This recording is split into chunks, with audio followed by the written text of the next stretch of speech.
Des mines à l'arrêt, des magasins qui ferment en pleine journée, les paiements par carte bancaire impossibles. Les coupures d'électricité représentent aujourd'hui la plus grande menace pour l'économie de l'Afrique du Sud. Suite aux fortes précipitations qui se sont abattues sur le pays, les responsables de la compagnie publique Eskom, qui est le producteur et distributeur historique d'électricité en Afrique du Sud, ont mis en cause la pluie. D'après leurs explications, les faibles performances de ces centrales sont dues au charbon détrempé. Une fois humide, ce combustible ne produit pas la même quantité d'énergie dans les fours de ces centrales. Mais pour beaucoup d'experts, l'explication n'est pas suffisante. Certains accusent même Eskom de mentir. Le problème serait en fait dû à de trop faibles réserves de charbon. Résultat, pour éviter un blackout, un effondrement du réseau, Eskom a introduit le concept de délestage par roulement de 4 heures.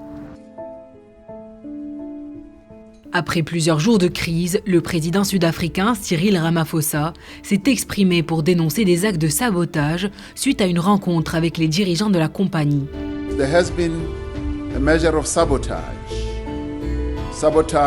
Ce qui s'est révélé également très préoccupant, c'est qu'il y a eu un acte de sabotage qui a entraîné la perte de 2000 MW. Une personne a déconnecté l'un des instruments qui a finalement conduit au dysfonctionnement de l'une des chaudières. Je pense qu'il s'agissait plutôt de 2 chaudières.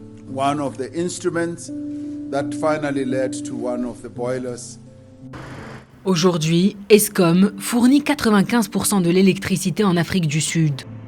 Même si des problèmes techniques ont été évoqués, toutes ces explications ne suffisent plus. La crise énergétique en Afrique du Sud est profonde et perdure déjà depuis de nombreuses années.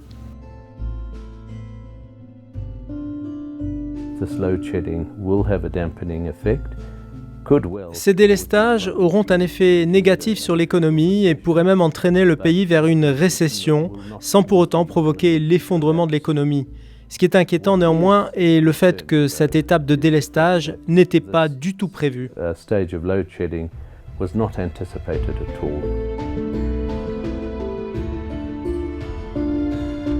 Les coupures d'électricité affectent en premier lieu les petits entrepreneurs car ils ne peuvent se permettre de solutions alternatives comme des générateurs ou des panneaux solaires. Cette boulangerie n'a par exemple pas pu offrir ses services à sa clientèle. This specific business is affected because it cannot serve coffee. Notre magasin est particulièrement affecté car nous ne pouvons pas servir de café et nous n'avons aucune autre boisson chaude. Nous avons aussi des réfrigérateurs et lorsqu'un délestage dure longtemps, il faut faire attention, spécialement les journées où il fait chaud. Nous perdons beaucoup d'argent tout au long de la journée. Nous ne pouvons utiliser aucun appareil ménager.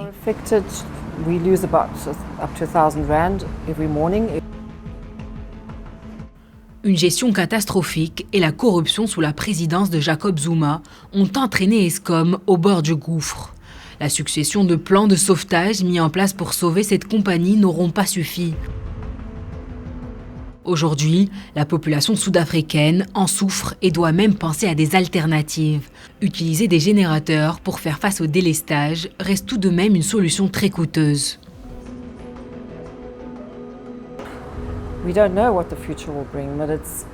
Nous ne savons pas de quoi l'avenir sera fait. Cela est handicapant, surtout pour un business qui dépend entièrement de l'électricité comme le nôtre.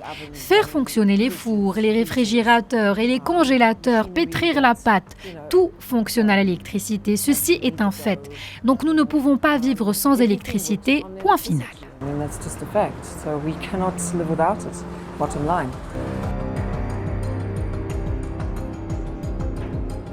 Les défaillances d'Eskom pèsent de plus en plus sur la santé économique du pays. Selon le Fonds monétaire international, la croissance du PIB s'est contractée. Elle est estimée à 0,7% en 2019 contre 0,8% l'an dernier.